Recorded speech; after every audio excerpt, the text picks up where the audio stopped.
Ev, welcome to the podcast. Thank you for having me. At such a young age, as a female in a super male-dominated industry, you've absolutely taken over. I think anyone that's getting into business, leadership, whatever it is in life, even if it's a life goal that they have, you've got to understand the why. You've got to know the vision. You've got to know what you're going towards. And if you can't do that, and if you're not really clear on that, then nothing else is going to fall into place. A lesson in there, I guess, when it comes to the culture, it comes to not getting it right. Giving them the answers to the questions, but helping them find their own answers to the questions and empowering them just blew my mind. Ev, welcome to the podcast. Thank you for having me. Awesome. I appreciate you brought the Melbourne weather to the GC. I know. It always happens when I'm up here. I know, the perfect winter weather into Melbourne. Yeah. I got one good day of sun though. So right. You've done well. Yeah. Excited to have you. Interesting. I went to write your bio and literally just ran out of space. Right. We've gone from, raising over $100,000 for charity. We've written millions in loans. You've won some of the biggest awards in finance in our industry. And launched a podcast with over 100 episodes already, all in under 5 years. So I sit here, firstly, congratulations. It's awesome. You're really writing an epic story. So it's exciting to have you on today. Thank you. Tell me, what I'd like to understand is maybe what does the business look like today? If we start there, it's team size, what does that look like? Yeah, beautiful. So we'll be 8 team members as of next month. Which is actually very different to what it was even 3 and 6 months ago. Yeah, so I love that. Yeah, it's been probably the last 6 months for us have been a really exciting growth journey in the actual team, which is fantastic. So we've got myself as broker and director, Jen as broker as well. Yeah. So she's just come on the last 3 months. Yeah. Then we've got 2 CSMs, customer service team member. We've just put on an office manager. Okay, cool, exciting. Put on a credit manager. Yep. And then we've got a team member offshore as well. Okay. And am I right in saying that it's all female at the moment? At the moment, but our credit manager is male. Okay, there you go. Yeah. Okay. And your role in the business, so you mentioned there, head broker, so principal broker, so to speak, as well as leading the team, right? And so the office manager role, is that to take a little bit of that, I guess the operations piece from you? What's that going to look like? Yeah, I guess like the long-term trajectory of that role is ops manager. Yeah. And it was definitely a role that we realized. So it kind of actually came about because my current customer service manager, she does a lot of sort of ad hoc admin stuff for me anyway. Yeah. And she's just gone to Europe as of Thursday for 5 weeks. And we're like, okay, well, we can't just have this huge hole in the business for 5 weeks. Yeah. So I thought, let's hire an office manager. And it actually, it's funny how these things come about because it's actually worked out perfectly and it's exactly who we needed in the business. Yeah, perfect. And it was the same when we put our last CSM on. We put it on as sort of a fill the gap position. And then we're like, hang on, we actually really need this. Like, look how much more productive we are with that person on. The growth positioning. Yeah. Love that. So, and already she's like, oh, by the way, I think you need this and I'm just going to do it for you. Just do it. That's fantastic. Love that. Yeah. And I mean, was starting a business something you always wanted to do? And I guess off the back of that, was there always a plan to maybe grow to the size it already has? Yeah, okay. Probably no to both. Yep. So when I started as a broker, I didn't really know where that journey was going to take me anyway. I didn't really have any desires to be a business owner early on. I think towards the end of me working under another brokerage, I was starting to see, okay, if I actually want to have the impact that I want to have, this has to be under my own brand. Yeah. But it didn't start off that way. It very much started off as I want to be a really good broker and I just want to educate people financially. And that was kind of like the core of what I was sort of standing for, I guess. And then it sort of just grew from there. I always loved business. Like even when I was at uni and at school, I always thought business is interesting and I didn't know what I wanted to do in business. And it kind of just went down the financial realm. So it kind of just happened from there. And then the team thing, I think I probably still don't know 100% where I want the team to go. I want it to be intimate and small and I want it to be a really cohesive team, which is what we are now. Yeah. But we do still have growth. So how big that gets, I'm not sure in the next 1, 3, 5 years. But yeah, I didn't kind of see me running like a 20, 50 size. Because it was, you've got quite an entrepreneurial mindset, right? Yeah. To talk through that and the rhythms and how you run the business and you've grown your team and again, so much in such a short amount of time. What sort of role did maybe your childhood or your upbringing play in that? Is there something back there? Was it, you mentioned that it probably wasn't, you didn't set out with that. Yeah. But, was it influence from mum and dad, do you think? Or Yeah, that's really interesting because, as you know, I've just spent 3 days on the Gold Coast, literally diving deep into like all of that sort of stuff. The really interesting thing that we sort of learned about, particularly this weekend, is the conditioning and the conditions that you live in. So this conditioning that we've been brought up with is effectively subconscious, but we also create the conditions we need to run our conditioning patterns. And that just blew my mind when I was like, okay, so basically everything around you is a reflection of what you need to continue to run whatever you've been brought up to believe effectively. And I think for me, like if I look back on my childhood, and it's only when you become sort of conscious of it and you look back on it that you kind of really see what role did that have. Because at the time, I certainly didn't think anything like that. But we were definitely brought up in like a high achievement sort of family. Yeah. My mum was a school principal. My dad probably did 7, 8, 9 different business ventures over so he was very more business minded, but he was also a paramedic. So it's like we had this really interesting, I guess, career life. Mum was just a principal for like 40 years. She was actually the principal that I went to primary school at. So I'm sure that had a role to play. No doubt. That'll come up in therapy. Yeah, that always comes up in therapy. It comes up whenever my friends know that. They're like, oh my God, your life makes so much sense. Yeah. But yeah, so it was very much like achievement based. And I think that has a big part to play in it. Yeah, nice. Well, great timing to get you off the back of, a 2 or 3 day session, which we'll unpack hopefully a little bit further. Yeah. So we talk a lot about that transition from, operator to owner, broker to brokerage. With yourself at the moment, we talked about your current roles, high performing, not just a broker, a high performing broker, in the elite group of, the small percentage of 3 to 1% of brokers in the country. We're not just talking about writing to the side, right? So running at that level, growing the team, all of the other things we spoke about with charity, with the podcast. But if we just talk about that selling principle, the operator there and also the team, how do you handle both roles? How do you find that? Yeah, I think it's tricky. And I think it's one of those ones it's such a learning curve. And I think because I started my business as a really good broker, and that's kind of what I saw myself as. And so transitioning into business owner and mentor, I guess, as well, to my team has definitely been one of my hardest journeys. It's that letting go of control. It's the not giving them the answers to the questions, but helping them find their own answers to the questions and empowering them. That's the hard bit for me. So yeah, it's really great to see, particularly how much Jen's grown even in the 3 months that she's been broking. Yeah. I can already see how that potential, there is so much potential for me to be able to empower the people within my team. But that's been the hardest part. Did you find that leadership came naturally? No way. No? Yeah, I'm very much a independent, do it myself, that sort of stream. And so I've had to learn the leadership lessons the hard way for sure. And I run everything up in my head as well. So even just having that sort of empathy and time and being able to relate to my team and kind of walk in their shoes has been things that I've had to learn and implement as well. And I'm certainly getting better at it. But yeah, it's a journey, right? There's no destination with the leadership, right? It's a constant. Yeah. And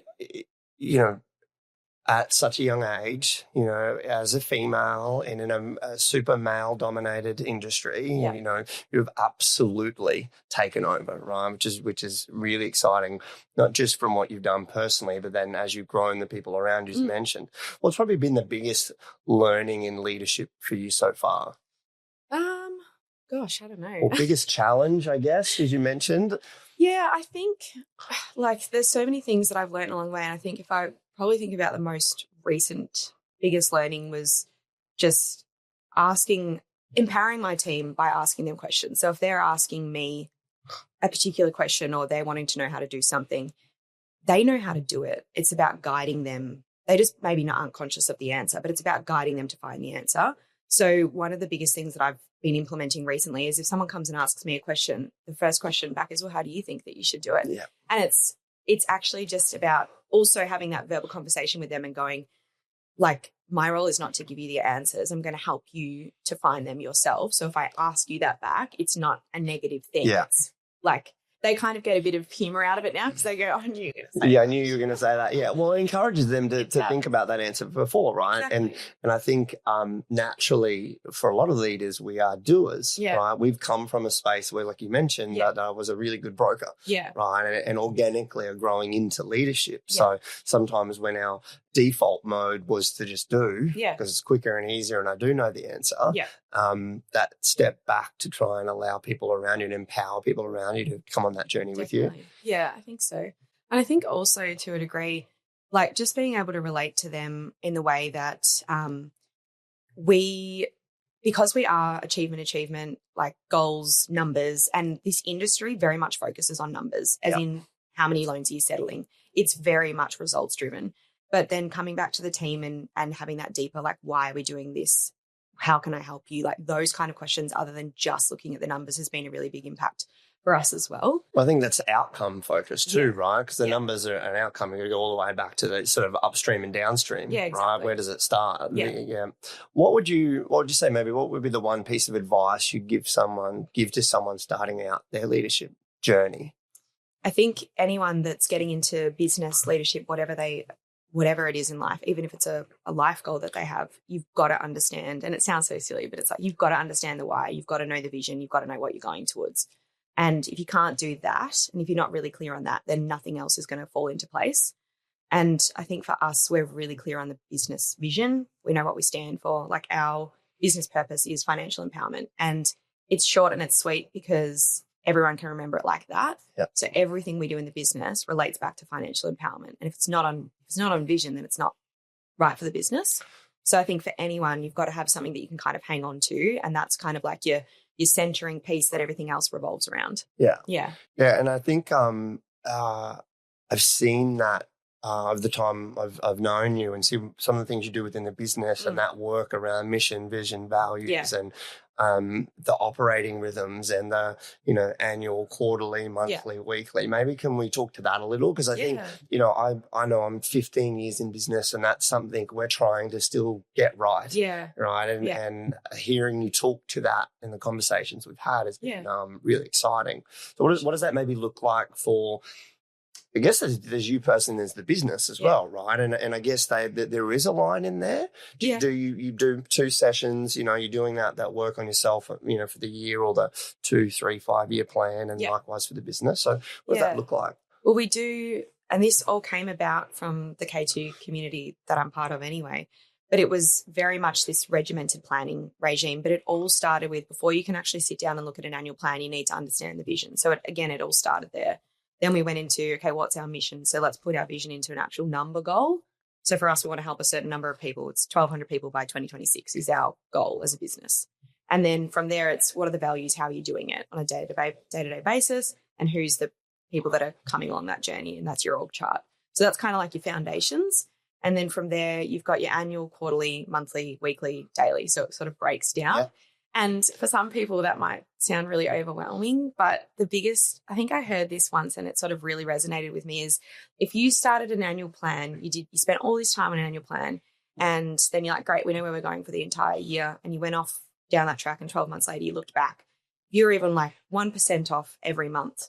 You get to the end of 12 months and you're 12% out of your target. Whereas if you check in on a monthly basis and even down to the minute daily level, just to make sure that we're continually tracking towards those goals, even if you're 1% off in the first month, we're going to course correct after 1 and then we course correct after 2. In worst case scenario, you might be 1 or 2% off, but like that gap is so much smaller. So I think the value of that continual check-in, and again, it's reverting back to the mission, like it's continually touching base to see if we're on track. And it takes time out of the business, yes, but it makes us so much more laser focused on what we're doing. Yeah. Yeah. And the team are all involved in that. That's going to be my next question. Yeah. How's the team involvement in that? So the leadership part, yes, but they're a big part in creating that vision as well. They are, yeah. So the vision in terms of financial empowerment and the mission numbers were definitely sort of more what I came up with as a director. But then all the rest of it, the annual plan, the quarterly plan, like that is all team. So we sit down for our annual plan and we go through everything that we've accomplished for the last 12 months. What are our strengths, weaknesses, opportunities? And then out of that, we identify opportunities within each of those categories and we turn them into a goal. And then the team will basically reflect on, well, which of these goals, we've got this list of 12 things here, which of these is going to have the biggest impact on our business in the next 12 months, and might actually knock a few of them off if we achieve that. And then that's our number one top for that quarter. And everyone has involvement in it. It's something that's collaborative. I actually bring this now into my hiring. So when we go through the hiring process, and that's probably a really big lesson that I've learned in the last 3 to 6 months as well, is I used to just hire and sort of look at what, kind of analyze the person and be like, hey, are you the right person for the business? Whereas now I'm like, no, this is our business and you need to see what it's going to be like working in our business. So I take them through, this is how we plan. If you don't like that, it's not going to work. And most people come on board are super into that stuff now. Yeah. I mean, because you talk about like the top 3 or 4 things that an employee or someone is looking for when joining a team or a business. Things like remuneration are 4 and 5. They want to feel part of a team. They want to feel progression. They want to feel valued. All of those things are really important, especially more so now than ever. And you guys are all, other than offshore, you're all together day to day? Yeah, we are. Yeah. Okay. And you find that from a culture point of view, like you said, you're now looking culturally, that fit is all the way from the first interview. Yeah. Right? Not 3 months in going, okay, well, how do we shift that around? Exactly. It's like, no, this is what we stand for from day one. Yeah. So, and I do see that that's something that you guys do really well at Everlend. What does good culture look like to you? What does good culture feel like at Everlend? Yeah, I mean, it's a really supportive culture where collaboration is kind of, I guess, the key for us. It's not something that's everyone has their individual roles and they just do their thing and that's it. Like our team members, when they come to work, how can I help you? How can I help you? What are you focusing on this week? Like that's kind of the environment that we've built. Yes, you have your own individual KPIs, but at the same time, we've even introduced recently when we do our daily posting of like every morning we post when we first start the day, top 3 goals for today. Top 3 from yesterday, were they done, not done, or in progress? Top 3 goals for today. Value that you're embodying. So again, we're bringing values back into the daily team atmosphere. Yeah. And then also recently we've added your capacity traffic light. So are you a green, yellow, or red? Or if you're black, you're lying on the floor. Yeah, I love that. No one's ever been black, thank goodness. But if someone's green and someone's red, it's even just a trigger for us to go, hey, you're a little bit over capacity today. Can this person maybe help you out? And that's our team culture in a way. Yeah. Yeah. And I know like as a leader and we're always really hard on ourselves. So our own, let's say, hardest marker. I was going to say worst enemy, but definitely hardest marker. And we are tough on ourselves and we don't always get that right. Yeah. And I think a lot of that inspiration comes from not getting it right. Right. It comes from that. So has there been maybe a lesson in there that you could share? Because we don't always get it right. I know we've had conversations, and I know we've got this amazing support group within, loan market overall, and we get to have those conversations. But is there maybe a lesson in there, I guess, when it comes to the culture and it comes to not getting it right and things that you've changed or maybe made a difference to? Yeah, 100%. Like, I think if you look back on my journey, I definitely did not get it right at the beginning. And I think the biggest thing that it can come down to is I hired for skills and attributes over culture. And that's been the biggest shift for us, particularly the last 6 months.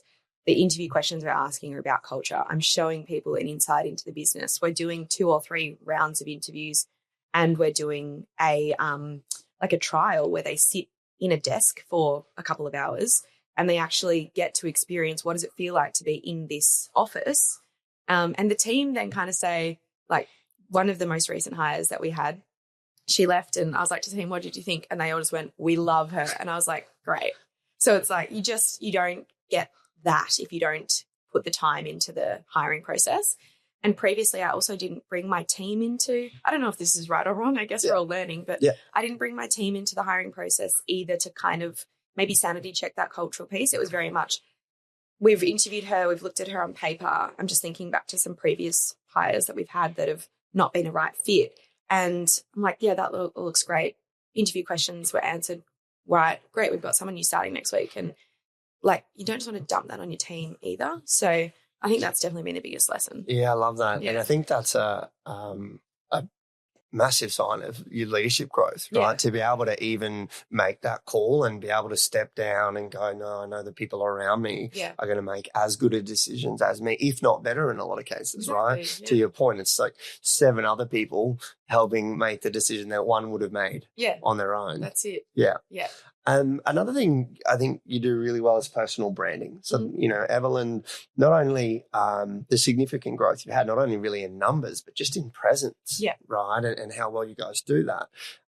What do you think it takes to build a successful brand in 2025? Yeah, well, I think branding is something that I didn't necessarily set out to build a brand either. I think it all just honestly comes back to you've got to stand for something. And that's what I do believe that our brand really does stand for, our business mission, and that's financial empowerment, and everything that we've done around that has been based on that. So all of our marketing content and strategy has always been around education, and that's just how it's grown. But if your brand is not congruent with what you are actually believing in, then you're never going to build a brand that's actually authentic and real as well.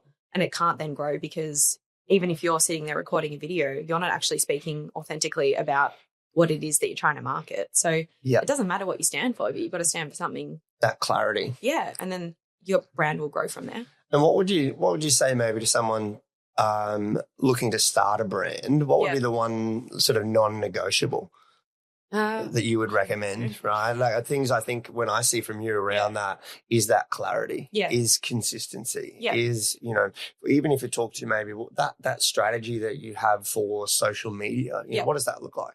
Well, I guess one thing that I did when I was starting my brand is I actually went and looked at brands that I really liked. Like, why do I like this brand? Why do I resonate with it? What is it about this brand that really stands out to me that I would continue going back to? And I would look at brands in mortgage broking, and I would look at brands outside of that as well. And I think that sort of helped me to identify, it was the authenticity piece really that came through. And I also, to that same effect, looked at brands that I didn't resonate with and I didn't like. And why did I feel that way about that brand?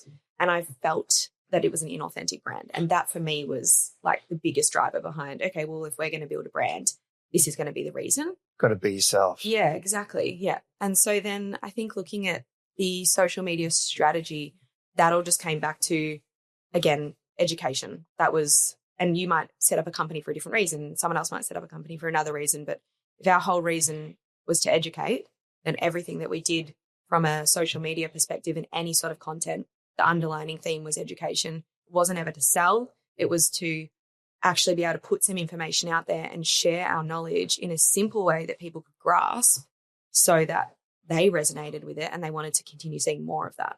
Yeah, because that sort of segues into it. I've been really interested to talk a little bit about community impact, right? And just how well you personally and your business does that. And you talk about authenticity. I think it's a great word when it comes to what you've been able to achieve there, right? And you know, I had notes down there about raising over 100,000 for projects empowering women and children worldwide through annual International Women's Day charity events. I had to write some of this down because there was so much, right? The annual charity luncheons, you do International Women's Day. I think the recently one was almost 30,000 just at a luncheon on its own. You have that podcast, which is doing amazing, 100 plus episodes already. You know, what's the legacy that you're hoping to leave? Yeah, I think the legacy really, it's just, I'm going to sound like a broken record, but it's the education piece, right?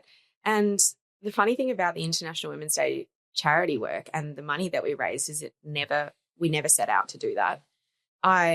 Before I even started Everlend, I was very involved in networking, and that's how I sort of grew my network in the first place and started to generate business, because I was young in the industry and it was very much like, well, who's going to trust this young? I looked like I was 12, honestly, when I started mortgage broking as well. So it was like, how am I going to go out there and actually show that I can do this? And for me, that was face-to-face networking, because if I was cold calling, like everyone has a different strategy, but for me, it was face-to-face networking.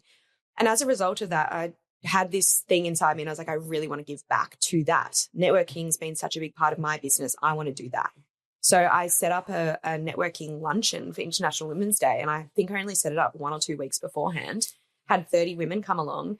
And then a couple of days before the event, I met Jo, who runs Just People's, the charity.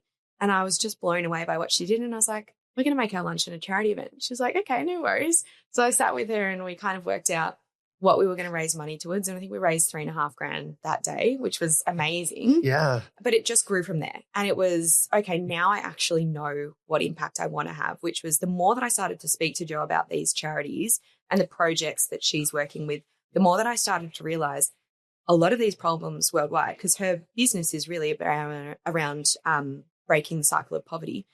But it all stems from education. Everything that they were having issues with stemmed from education. So if our business stands for education, then why aren't I helping these people financially educate themselves so that they can have better lives? They can grow businesses.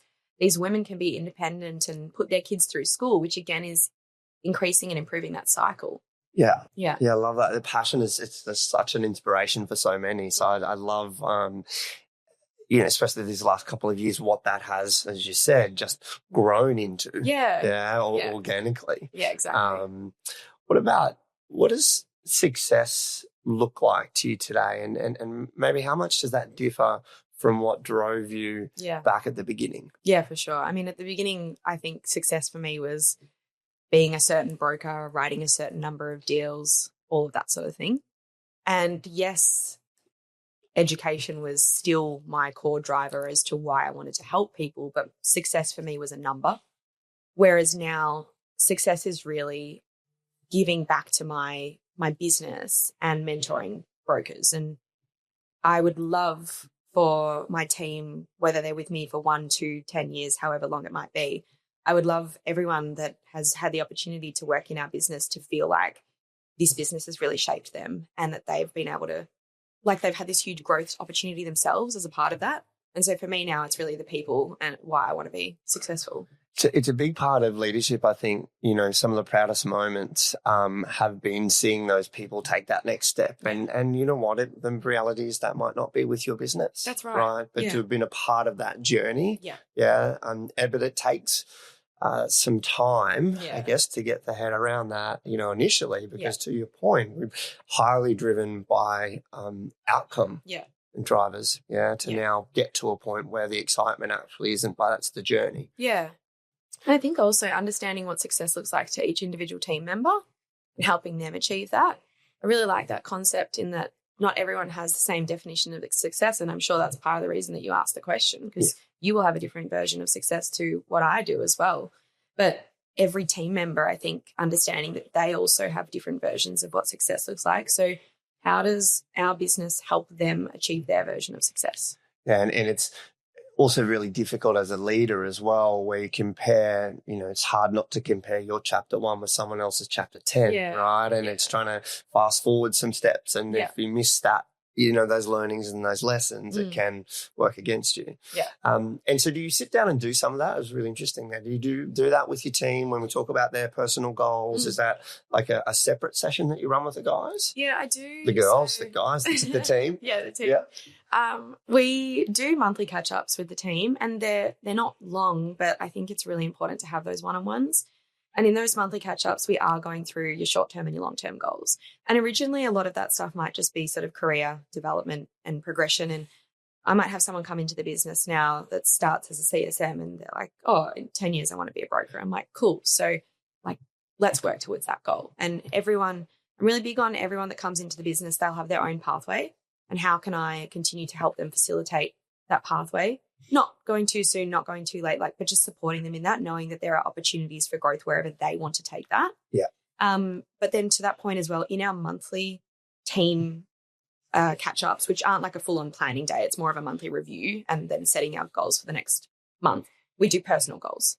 And those personal goals literally might just be going to the gym 4 days a week. Whatever your personal goals are, everyone has an opportunity to voice those and express to the team. And some accountability. Yeah. Right. Exactly. You're bringing them. And again, because I think the default mode is in a lot of places. We don't have that. Might not have that at home. Yeah. Not have that in a workplace you've ever been. That's not a natural environment. Yeah. Right. But yet it's one that most people would be so excited to be part of. Yeah, for sure. Yeah. Yeah. You get to spend some time with some amazing people. Mm-hmm. What would be maybe one piece of advice or the best piece of advice you think you've been given? that's stuck with you? Oh gosh, I don't know. That's a hard one. Best piece of advice. I mean, it depends on the context, right? Like, Yeah, I love so that. many. Yeah. Where And, I do you mean, wanna go because with this? well, the K2 stuff, right? Yeah. If we talk about that, the Kerman Ray, Yeah. that in itself, I Mm. mean, what's come out of that, we were speaking Yeah. prior, about how they run those sessions Yeah. and what you're actually going through in those frameworks, Yeah. right? Yeah. Even if we talk to maybe some of that framework, I think would be really cool for people to understand, because already, again, we talk about you being in business under 5 years, what you've achieved. Yeah. The framework that comes together with what you've taken out of K2, what does that sort of look like? What's a high level of that? Yeah, definitely. Not to give away all the secrets. No, that's right. I'll definitely go through that. I just sort of thought as you were talking, the things that have resonated with me the most out of K2 and probably from my cool. personal Let's go journey. there. I think there's definitely an overall theme of better people build better businesses and doing the inner work to build your business. That's sort of the overarching theme.